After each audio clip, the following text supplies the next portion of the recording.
Naranam namaskritya naram chaiva devim saraswatim vyasam tato jayamudiriya nashtaprayeshu vadreshu nityam bhagavata sevaya bhagavati uttam shloke bhaktir bhavati naistike. So continuing with the discussion on Sri Chaitanya Charitamrita, Madhya Lila, chapter 24, the 61 explanations of the Atmaram verse, text 330 on. So after the Atmaram verse explanations, Sanatana Goswami asked him about the book that Mahaprabhu wanted him to write about Vaishnava etiquette, the Hari Bhakti Vilas. So Mahaprabhu is telling him what the topics should be. So in the beginning, describe how one must take shelter of a bona fide spiritual master. Guru Lakshan Shishya Lakshan Dohara Parikshan Sevya Bhagwan Sarva Mantra Vichara. Your book should describe the characteristics of the bona fide Guru and the bona fide disciple. Then before accepting a spiritual master, one can be assured of the spiritual master's position. Similarly, the spiritual master can also be assured of the disciple's position. The Supreme Personality of Godhead Krishna should be described as a worshipable object, and you should describe the Bij mantra for the worship of Krishna, as well as that for Ram and for other expansions of the Supreme Personality of Godhead. So Bij mantra, when we do Aarti of Krishna or anybody, any deity, then we have to say, like when we are doing Agarbatti. So then we say idam dhupam, dhup means agarbatti. Then for Krishna is clean Krishnaya Namaha. So we are offering Krishna, we are offering this agarbatti to you. So similarly other deities. So that's all, so much of details are there actually. In the Padma Puran, the characteristics of the Guru, the bona fide spiritual master, have been described. The Guru must be situated on the topmost platform of devotional service. There are three classes of devotees, and the Guru must be accepted from the topmost class. So three classes are Kanishadhikari, Madhyam, and Uttamadhikari. The first class devotee is a spiritual master for all kinds of people. It is said Guru Nrinam. The word Nrinam means of all human beings. The Guru is not limited to a particular group. It is stated in the Updeshamrita of Rupa Goswami that a Guru is a Goswami. Goswami means a controller of the senses and the mind. Such a Guru can accept disciples from all over the world. Prithvim Sashishyat. This is the test of the Guru.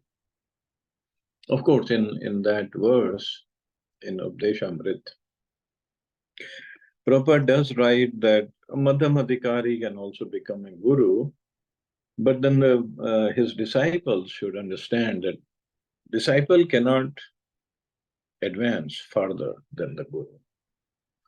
So they cannot go beyond the Madhyamadhikari level. So to become an Uttamadhikari, one has to accept a Guru of Uttamadhikari level. In India, there are so many so-called Gurus, and they limit you to a certain district or a province. They do not even travel about India, yet they declare themselves to be Jagat Guru, the Guru of the whole world. Such cheating Gurus should not be accepted.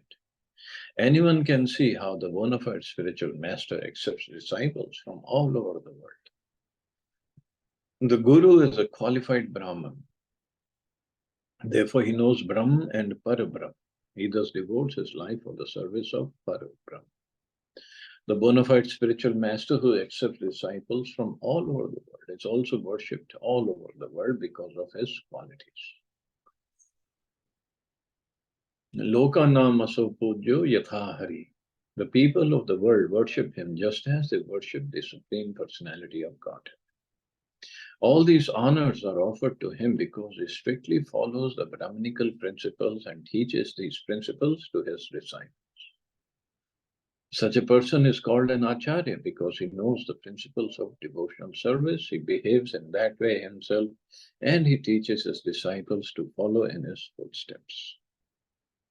Thus, he is an acharya or Jagat Guru. Even though a person is born in a Brahminical family and is very expert in performing sacrifices, he cannot be accepted as a guru if he is not a strict Vaishnava. So one has to be Vaishnava. In Chaitanya Charitamrita also it is said, Kiba Vipra Kiba Nyasi Shudra Kenenai. Jai Krishna Tattveta Say Guru Hai. I mean, it doesn't matter if it's a Vipra, Sannyasi, or whatever. He has to know the science of Krishna. And also Mahaprabhu said, a Vaishnava Guru Nasasyat. Means one who is not a Vaishnava cannot be a Guru. A Vaishnava means one who is serving Krishna.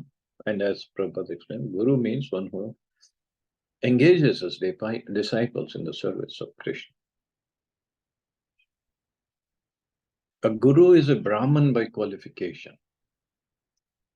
Brahman means not the caste Brahman, but Brahma Janati iti Brahman. One who knows Brahman. Brahman means not Brahm Jyoti, but the spiritual science. A guru is a Brahman by qualification, and he can turn others into Brahmins according to the Shastric principles and Brahminical qualifications. Brahmanism is not a question of heredity. In Srimad Bhagavatam, Shri Narad Muni tells Maharaj Yudhishthira what a Brahman is. He states that if Brahminical qualifications are observed in Kshatriyas, Vaishyas, or even Shudras, one should accept them as Brahmins. See, clearly Narad Muni is saying in Srimad Bhagavatam, what is the proof we want? In this regard, Srila Sridhar Swami has commented, the most important criterion for deciding whether to deal with someone as a Brahman or as a member of another Varna is the presence or absence of self-control and similar Brahminical qualities. We should not judge primarily according to superficial characteristics like birth. So birth doesn't make one Brahman. Qualities, guna and karma. This is stated in the verse beginning, Yasya or Srimad Bhagavatam, 7th canto. If the qualities of one Varna are seen in someone born in another family, he should be designated according to the Varna of his qualities, not that of his birth. But the problem now is because of caste system, current caste system, according to birth, it is calculated. And that's not as the scriptures say. There is a similar statement made by Nilakantha, a commentator on Mahabharata. Although one may be born in a Shudra family, if he is endowed with Brahminical qualities, beginning with Sham, means control of the mind, he is to be accepted as a Brahman. Although one may be born in a Brahman family, if he is endowed with qualities beginning with Kam, lust, he is to be considered a Shudra. Shudra means no self-control either, and many other qualities. No one should present himself as a Brahman simply on the basis of being born in a Brahminical family. One must be qualified by the Brahminical qualities mentioned in the Shastras, particularly Bhagavad Gita. Shamu damas tapah shocham shantirarjavam evacha jnanam vijnanam astikyam brahma karma subhavacham. Peacefulness, self-control, austerity, purity, tolerance, honesty, knowledge, wisdom, and religiousness. These are the natural qualities by which the Brahmins work. So many qualities for Brahmins are given. And Kshatriyas also fewer than this, at least in Bhagavad Gita. And Vaishyas fewer, and Shudras only one quality is given. They serve all the upper three ashrams. or varnas, three varnas. Other places, other qualities again. One quality of Shudra, which is, that's why it is said, Kalu Shudra, everybody in Kali Yuga is a Shudra, is they just keep on lamenting, keep on crying. If they lose something, they cry, or cry for more things. Brahman means control. Whatever they have, they are satisfied, not hankering for more and more. So unless one is qualified with all these attributes, he cannot be accepted as a Brahman. It is not a question of simply taking birth in a Brahman family. In this regard, Srila Bhaktisiddhanta Saraswati Thakur remarks that Narottam Das Thakur and Shyamanand Goswami, although not born in Brahmin families, are accepted as bona fide spiritual masters because they were Brahmins by qualification. So also it's one doesn't become a Brahman just because he is wearing this Brahminical thread. Okay, that sign of that he has taken initiation, but does he have the qualities? That's the major. And here Narottam Das Thakur and Shyamanand Goswami, they born in Narottam Das Thakur was son of he was a prince actually, son of a king. I'm not sure about Shyamanand Goswami, what family he is from, but they had qualities of Brahmins, and that's why they were accepted as spiritual masters. Personalities like Sri Ganga Narayana, Ramakrishna, many others who were actually born in Brahmin families, accepted Narottam Das Thakur and Shyamanand Goswami as their spiritual master. Actually, that time there was also problems because Ganga Narayana and Ramakrishna, not Ramakrishna Paramahansa, Calcutta, that's it. They were from Brahmin families. And when they accepted Narottam Das Thakur and Shyamanand Goswami as their spiritual masters, there were problems in the society. Oh, these are not Brahmins, and you've taken initiation from non-Brahmins. But they understood that the spiritual master was really Uttamatikari. The Mahabhagavat is one who decorates his body with tilak and whose name indicates him to be a servant of Krishna by the word Das or Dasi. He is also initiated by a bona fide spiritual master and is expert in worshipping the deity, chanting mantras correctly, performing sacrifices, offering prayers to the Lord, and performing Sankirtan. He knows how to serve the Supreme Personality of Godhead and how to respect her Vaishnava.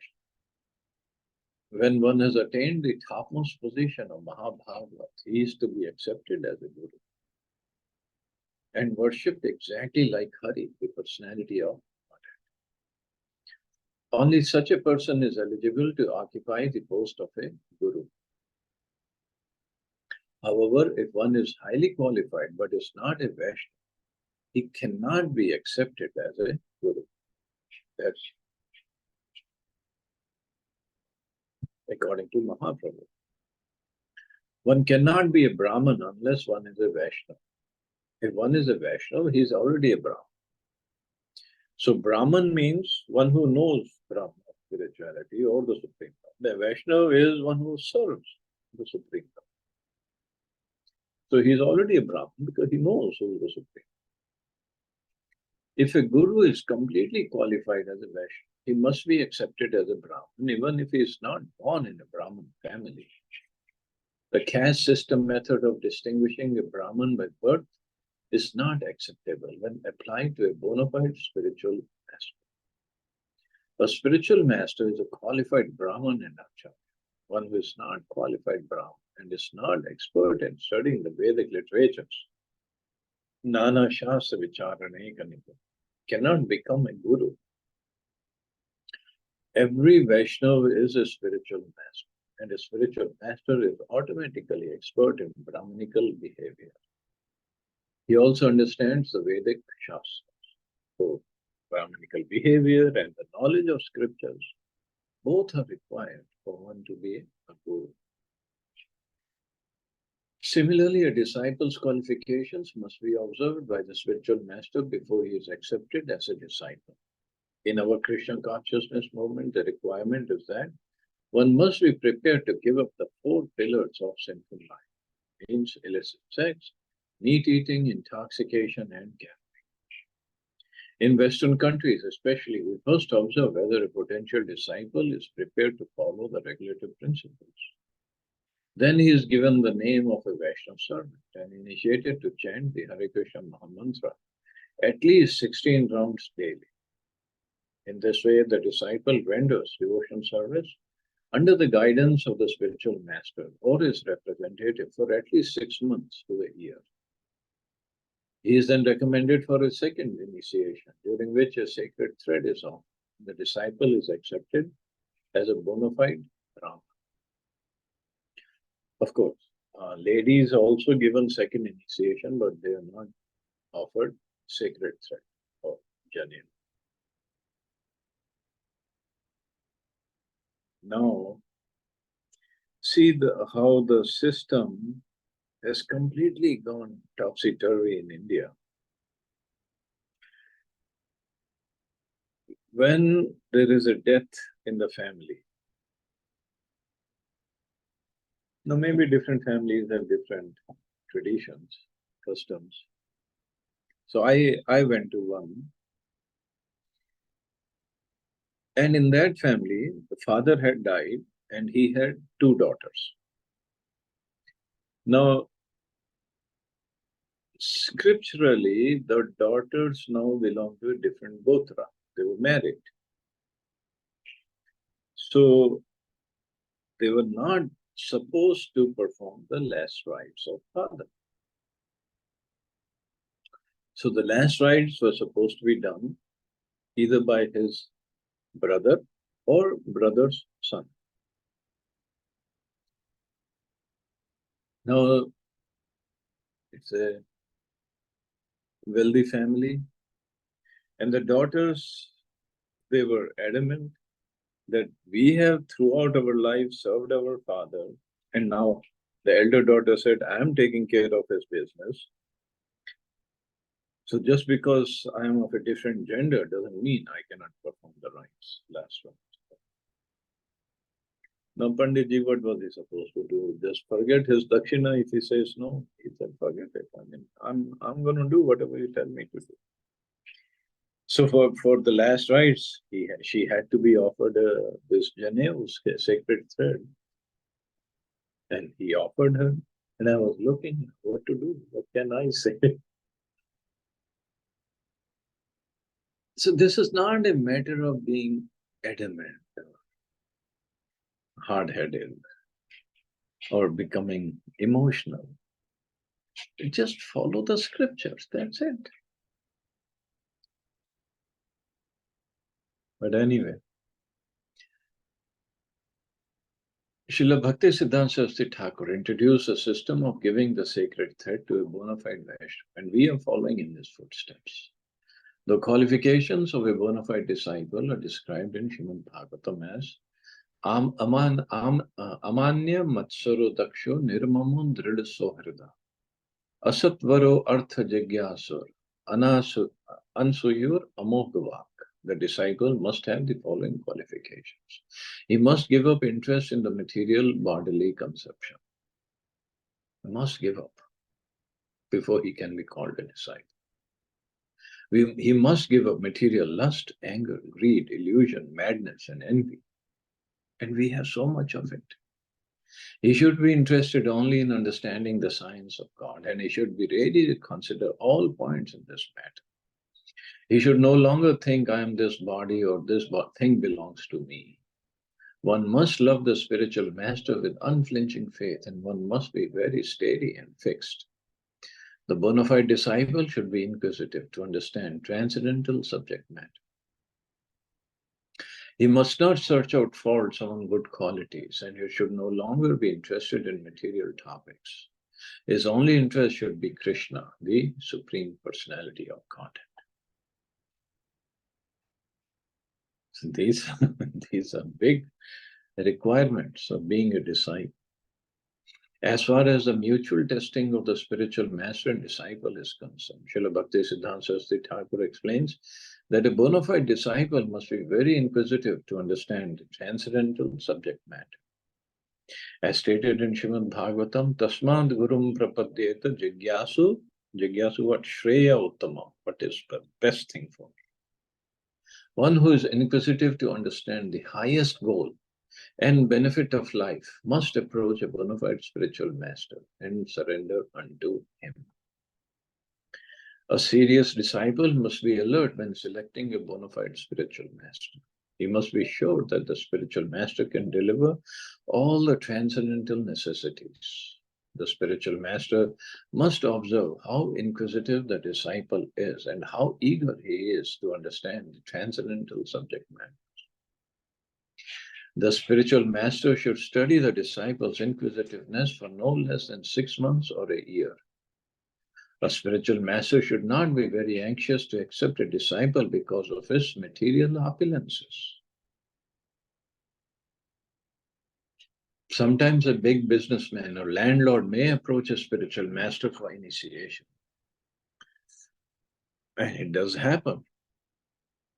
Sometimes just out of desire that my name in the society or my business community, it will be great if I accept initiation in a spiritual organization, and then I'll get more business. I can make more money. And out of that, I can make more money. I can offer little to the spiritual master, Guruji, that, okay, you also keep some. And we'll be on good terms. But that should not be the criteria for initiation. Those who are materially interested are called Vishayis, Karmis, which indicates that they are very fond of sense gratification. Such Vishayis sometimes approach a famous guru and ask to become a disciple just as a matter of fashion. Sometimes Vishayis pose as disciples of a reputed spiritual master just to cover their activities and advertise themselves as advanced in spiritual knowledge. In other words, they want to attain material success. The spiritual master must be very careful in this regard. Such business is going on all over the world. The spiritual master does not accept a materially opulent disciple just to advertise the fact that he is such a big disciple.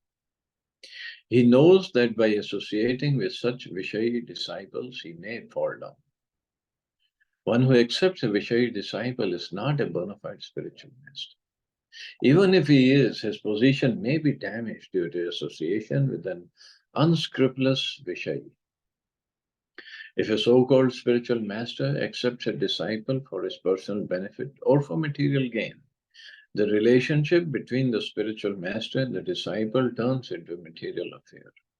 And the spiritual master becomes like a Smartha Guru. Smart means in the name, or just like Smartha Brahmins are there, just like family Guru, not a bona fide. There are many caste Goswamis who professionally create some disciples who do not care for them or their instructions. Such spiritual masters are satisfied simply to get some material benefits from their disciples. Such a relationship is condemned by Srila Bhaktisiddhanta Saraswati Thakur, who calls such spiritual masters and disciples a society of cheaters and cheated. They are also called Baulas or Prakrit Sahajayas. Their aim is to make the connection between the spiritual master and the disciple into a very cheap thing. They are not serious in wanting to understand spiritual life. So it's not easy to first to become a spiritual master or to become a disciple also. It's not easy. One has to be really serious. And if the purport is still there, so we'll take it up tomorrow and see anybody has any questions or comments.